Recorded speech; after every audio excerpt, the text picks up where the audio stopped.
Onde o vento e a poeira antes engoliam qualquer vestígio de vida, hoje o verde avança sobre o dourado. No norte da China, estende-se uma imensidão conhecida como Deserto de Taklamakan, um mar de areia que ocupa mais de 337 mil quilômetros quadrados. Nesse cenário implacável, florestas estão lentamente fincando raízes, espalhando-se em direção ao horizonte. Terras antes estéreis, de onde tempestades de areia varriam vilarejos inteiros, agora despertam para um novo ciclo de vida. Os chineses batizaram essa missão de A Grande Muralha Verde, um projeto ecológico de proporções monumentais e um dos maiores esforços de restauração do planeta. Centenas de milhões de árvores foram plantadas e milhões de hectares de terra, antes perdidos para a desertificação, foram recuperados.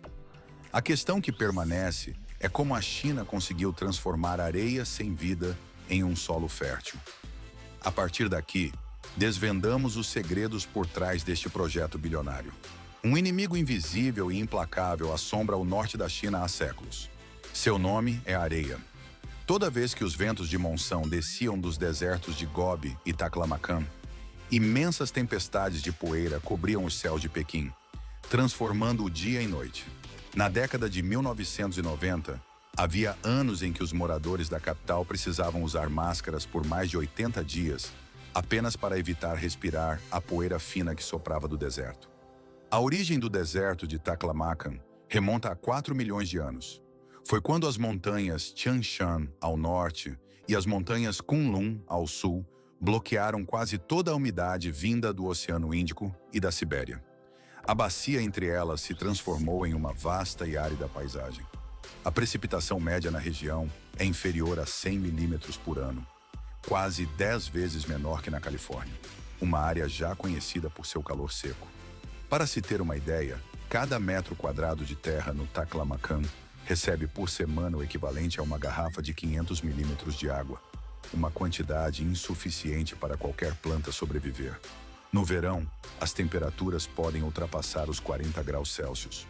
No inverno, despencam para menos de 20 graus Celsius e as tempestades de areia podem surgir a qualquer momento, sem aviso e sem piedade. Este clima extremo, combinado com desmatamento, pastoreio excessivo e extração descontrolada de água subterrânea, esgotou o solo e destruiu a vegetação, abrindo caminho para que a desertificação se espalhasse sem controle pelo norte da China. Um plano colossal, nascido não do concreto, mas da observação paciente. No coração do deserto, a primeira ferramenta não foi a pá, mas o olhar atento do satélite. Através da vastidão do deserto de Taklamakan, engenheiros chineses mapearam o terreno. Eles utilizaram imagens de satélite e drones para analisar o movimento das dunas e a direção dos ventos. Com base nesses dados, projetaram um gigantesco sistema de grades, uma malha de quadrados de palha dispostos diagonalmente sobre a areia. Cada um media cerca de 20 por 20 pés. Sobre as dunas escaldantes do oeste da China, a palha se espalha em padrões geométricos perfeitos. Visto de cima, o solo se assemelha a um imenso tabuleiro de xadrez, com quadrados dourados que se estendem até o horizonte. Por trás dessa imagem simples, no entanto, esconde-se uma operação de engenharia monumental, complexa, cara e executada sob condições brutais. Milhões de quilos de palha são transportados por centenas de quilômetros até o centro do deserto. Ali, os veículos frequentemente afundam na areia fofa e estradas pavimentadas simplesmente não existem. Ao chegarem, equipes de trabalhadores começam a cavar trincheiras rasas, posicionando feixes de palha em linhas de grade precisas. Sob o sol implacável, com temperaturas que ultrapassam os 49 graus Celsius e sem nenhuma sombra à vista, cada movimento parece uma batalha contra o calor e a exaustão.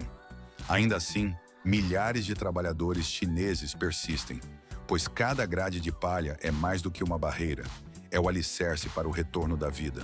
Os padrões entrelaçados estabilizam as dunas móveis, diminuem a velocidade do vento e criam microzonas onde a umidade pode permanecer por tempo suficiente para o plantio.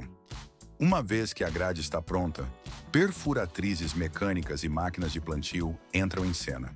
Esses equipamentos abrem pequenos buracos no centro de cada quadrado, preparando o solo para espécies resistentes à seca, como a saxaú, o chopo do deserto e o salgueiro vermelho.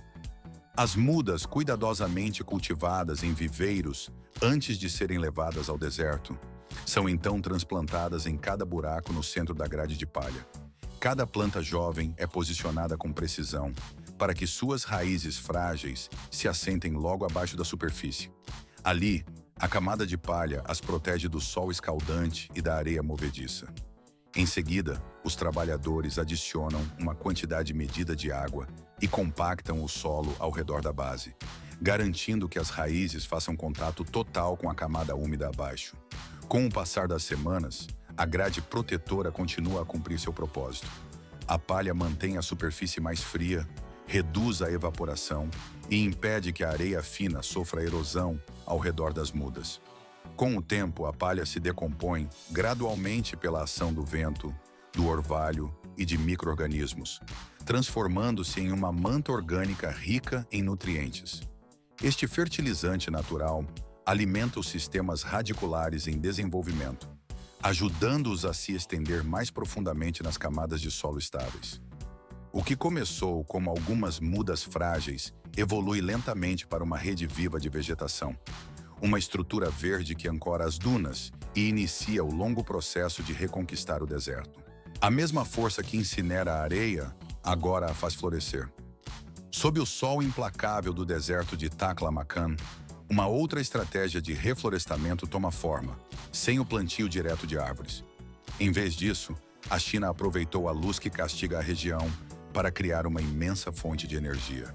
A solução foi audaciosa: deixar que o próprio sol cultivasse a floresta. Esta área recebe mais de 2.700 horas de luz solar por ano, classificando-se entre as de maior radiação no planeta. Em vez de permitir que o calor abrasador apenas queimasse a terra, os engenheiros o transformaram em uma gigantesca usina de energia renovável. Ao longo da rodovia do deserto de Tarim, que se estende por mais de 436 quilômetros, foram instaladas 86 estações de bombeamento, movidas a energia solar.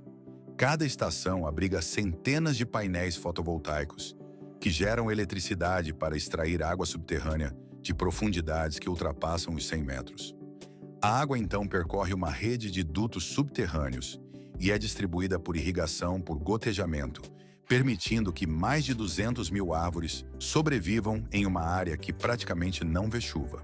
Como resultado, a rodovia de Tarim se tornou a primeira via expressa de deserto livre de carbono do mundo. Um lugar onde a luz do sol gera eletricidade, a eletricidade produz água e a água sustenta a vida. Para otimizar o espaço, os painéis solares são elevados a cerca de 2 metros do solo, permitindo que o ar circule livremente e que a vegetação cresça por baixo.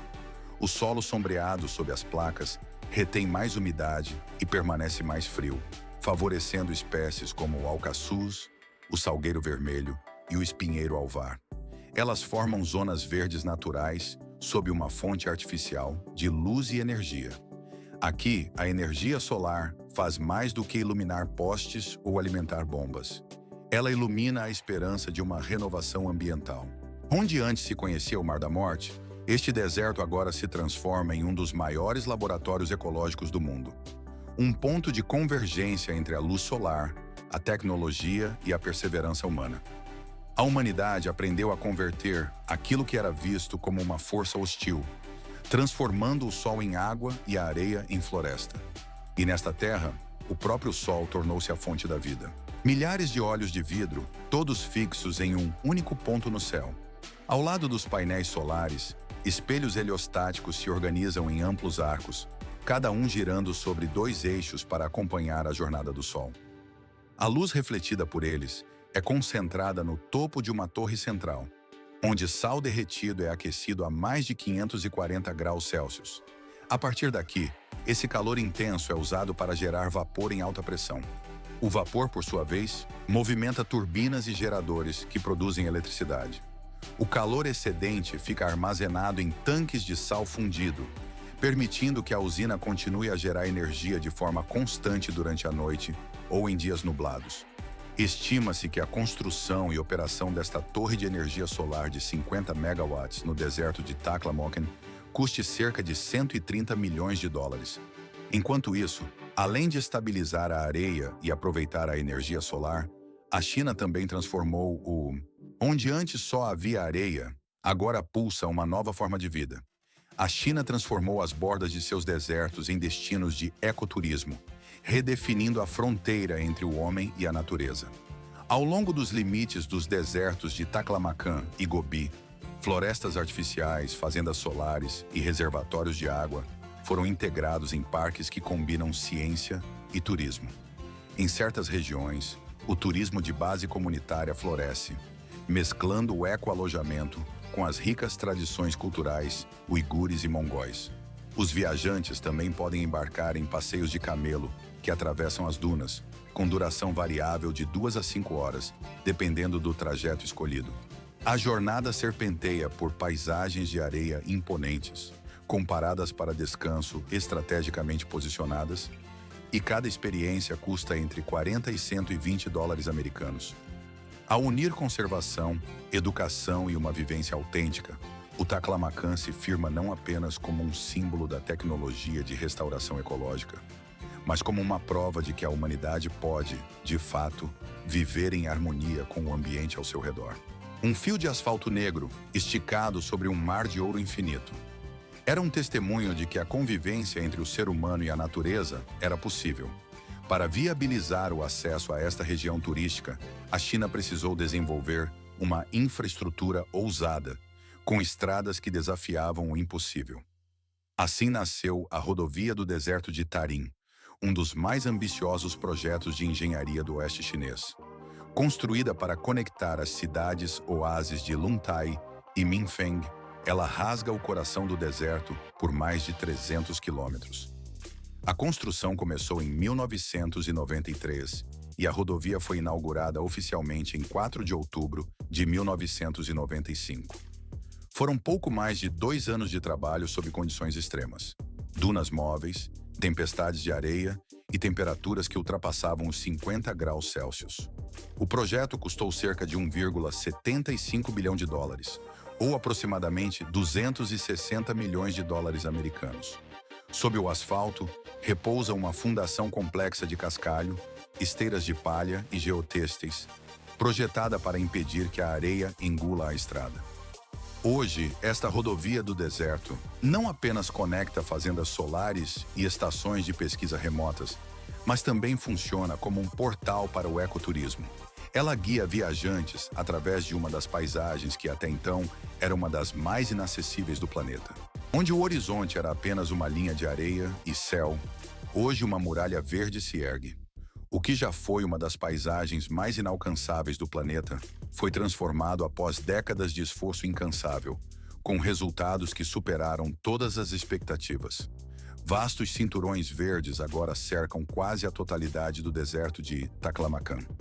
Dados oficiais revelam que a China recuperou mais de 30 milhões de hectares de terras áridas, elevando a cobertura florestal nacional de 10% em 1949 para mais de 25% nos dias atuais. Regiões como Aksu e Kakaá, antes cobertas por dunas intermináveis, agora exibem vastas florestas de choupos, piurriteiros, amendoeiras e nogueiras que se estendem até onde a vista alcança. Cientistas estimam que a frequência das tempestades de areia diminuiu em 82% em comparação com a década de 1980. Enquanto isso, o número de dias de poeira em Kakaá caiu de cerca de 100 para apenas 30 por ano. As terras antes mortas agora absorvem mais de 20 mil toneladas de CO2 anualmente, formando o que muitos chamam de pulmões verdes do deserto. Conhecido como Mar da Morte, o deserto finalmente aprendeu a respirar. Onde antes havia apenas areia, hoje a vida pulsa em um ecossistema que não pertence ao solo que o sustenta. A jornada que transforma dunas estéreis em paisagens vibrantes é alimentada pela luz do sol e pela ciência. A partir daqui, a paisagem se divide entre o que parece ser um milagre da natureza e o que de fato é um triunfo da engenharia humana. Uma nova realidade se desenha sobre o deserto, um testemunho da inovação e da descoberta.